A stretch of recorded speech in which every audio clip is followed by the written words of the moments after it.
안녕하십니까. 금요일 아침 여수 MBC 뉴스투데이입니다. 이번 보건의료 노조의 총파업으로 전남 동부 지역에서는 순천 성가룰로병원과 순천의료원이 파업에 참여했습니다. 다만 대체 인력을 투입하면서 차질을 최소화했는데요. 유미동 기자가 보도합니다. 아침부터 사람으로 북적대는 순천 성가룰로 병원입니다. 병원 곳곳에 보건의료노조 총파업을 알리는 안내문이 붙었습니다. 필수 인력을 뺀 병원 노동자 약 180명이 파업에 참여해 서울로 상경투쟁을 떠났습니다. 개원 이래 첫 파업으로 병원 측은 대체 인력을 투입해 진료 공백을 최소화했습니다. 다만 외래 진료를 축소하는 등 일부 차질은 피할 수 없었습니다. 파업한다고 그리고 예약 손님만 받고 많이 걸려요, 시간. 광주 전남 지역에서는 총 14개 의료기관 1,500여 명이 이번 총파업에 참여합니다. 전남 동부권에서는 성가롤로병원과 순천의료원이 포함됐습니다. 코로나19 전담병원 역할을 한 뒤 회복기를 거치고 있는 순천의료원은 아직 환자 수가 많지 않아 의료 공백으로 이어지진 않고 있습니다. 병원 노동자들은 간호사 대 환자 비율을 1대5로 맞추고 의사 확충과 공공의료 확대 등 7대 핵심 요구를 내걸었습니다. 보건의료노조가 이번 총파업이 무기한이라고 밝힌 만큼 주말을 넘어 길어질 가능성도 있습니다.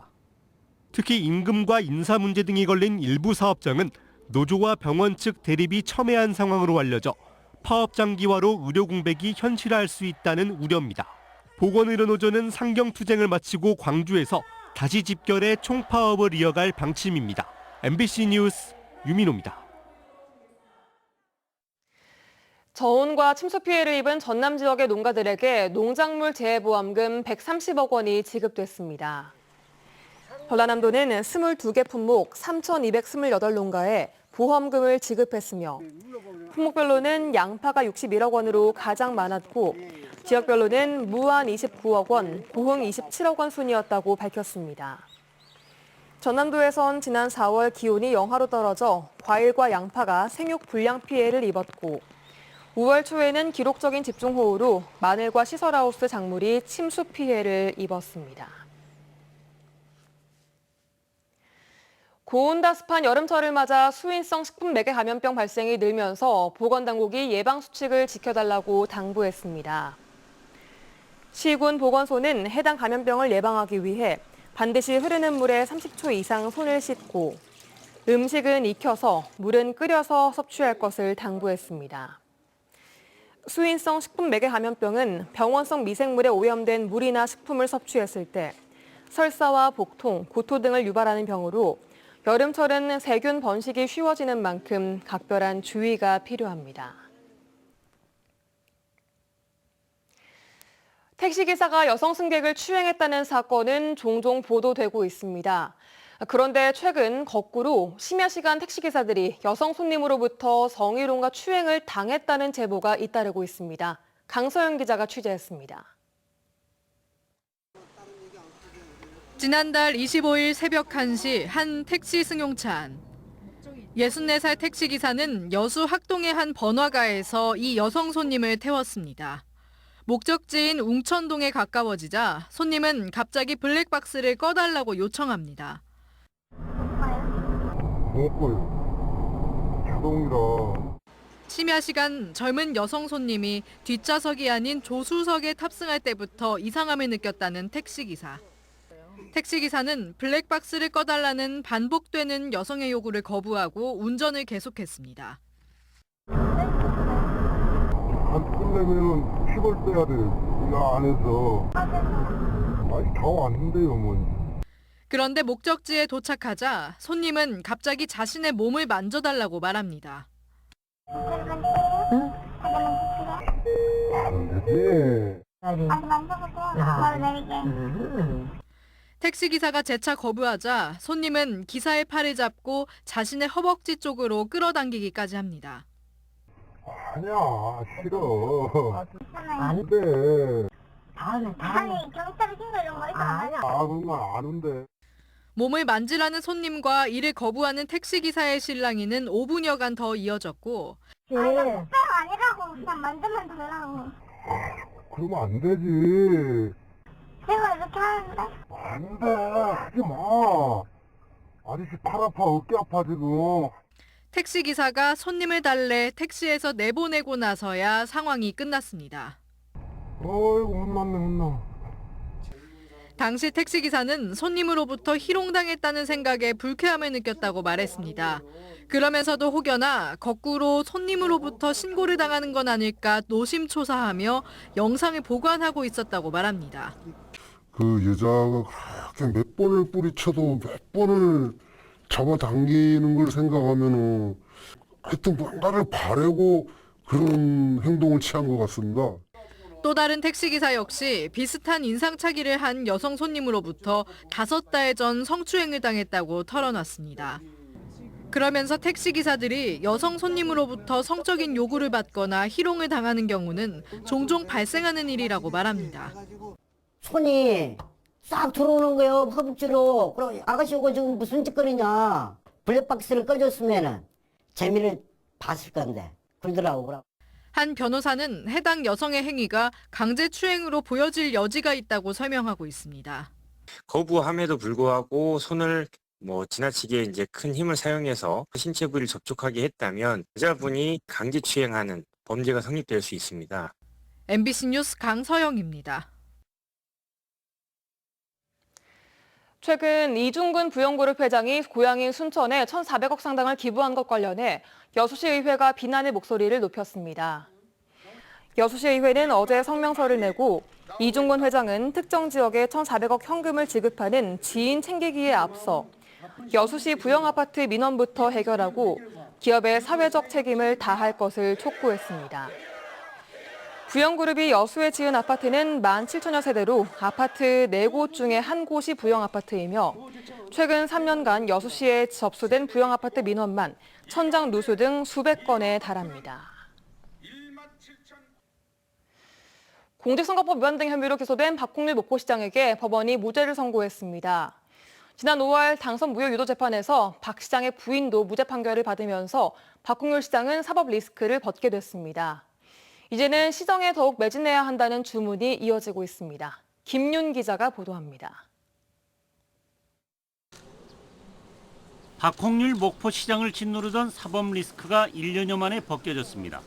광주지법 목포지원은 허위사실 유포 등 선거법 위반과 명예훼손 혐의로 기소된 박홍률 목포시장에게 무죄를 선고했습니다.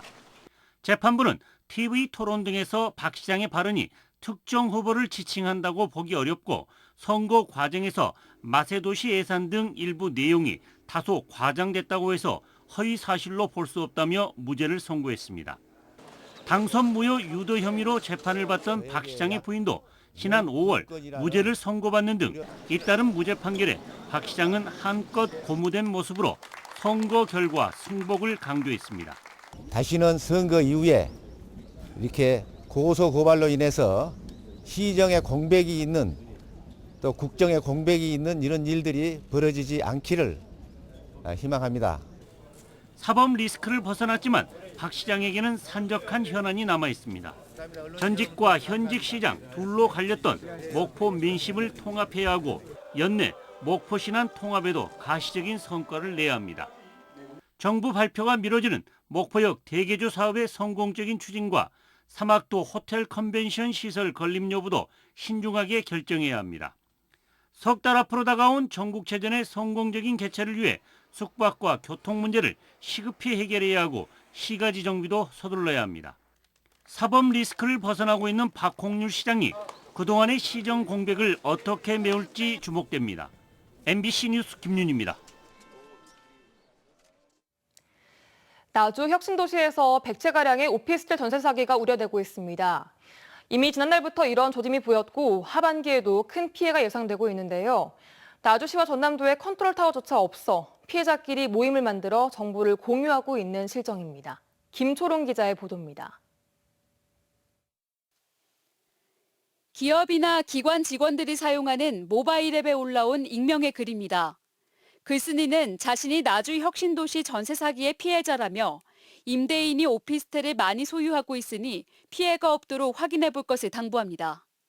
이 글이 올라오고서야 공공기관을 중심으로 소식이 퍼졌고 이달 초 피해자들을 중심으로 한 카카오톡 채팅방까지 만들어졌습니다.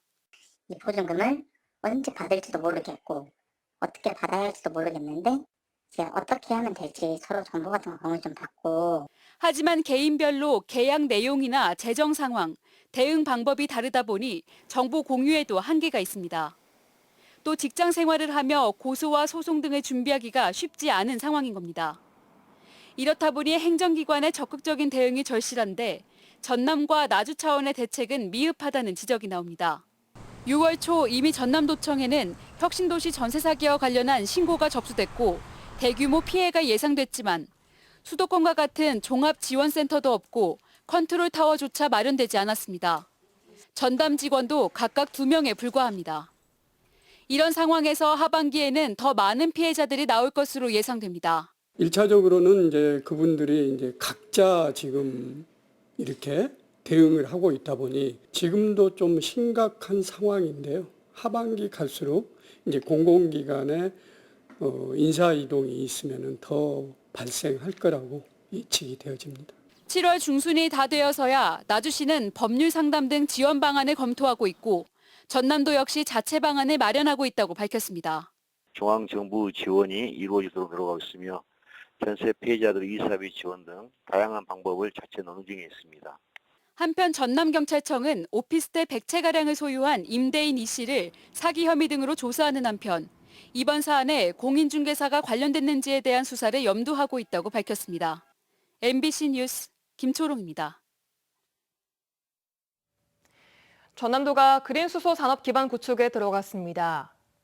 전라남도는 그린수소 에너지 섬 조성 사전 연구 기획을 완료하고 올해 국비 2억 원을 확보해 산업통상자원부 주도로 그린수소 에너지 섬 조성 타당성 조사 용역을 추진하고 있습니다. 전라남도는 해당 용역을 통해 그린수소 정책, 기반시설, 수급 동향 등 국가 그린수소 산업 로드맵과 에너지섬 조성 전략을 수립할 예정입니다. 누리호 과학자와 함께 다양한 우주 콘텐츠와 현장을 체험하는 특별 여행 상품이 운영됩니다. 이번 여행 상품은 고흥군과 코레일 관광개발이 누리호 성공 발사를 기념하고 고흥 관광을 활성화하기 위한 협업 사업으로 다음 달 12일과 19일 2차례에 걸쳐 열차와 연계 차량 비용, 관광지 입장료 등을 결합한 1박 2일 일정으로 구성됩니다. 또 서울역에서 출발해 열차 내 라이브 방송과 우주과학 수업이 진행되고 나로우주센터와 우주과학관, 녹동항 드론쇼, 팔영산 편백치유의 숲, 고흥 분청문화박물관 등 4가지 테마 여행이 진행됩니다. 여수광양항만공사가 광양항 서축 배우단지에 입주할 기업체를 모집합니다. 이번에 임대하는 잔여부지는 한 개 구역 약 4만 제곱미터 규모로 모집 기간은 다음 달 25일까지입니다. 신청 자격은 물류업종과 수출 비중이 총 매출액 대비 50% 이상인 제조업종으로 외국인 투자 기업도 가능합니다.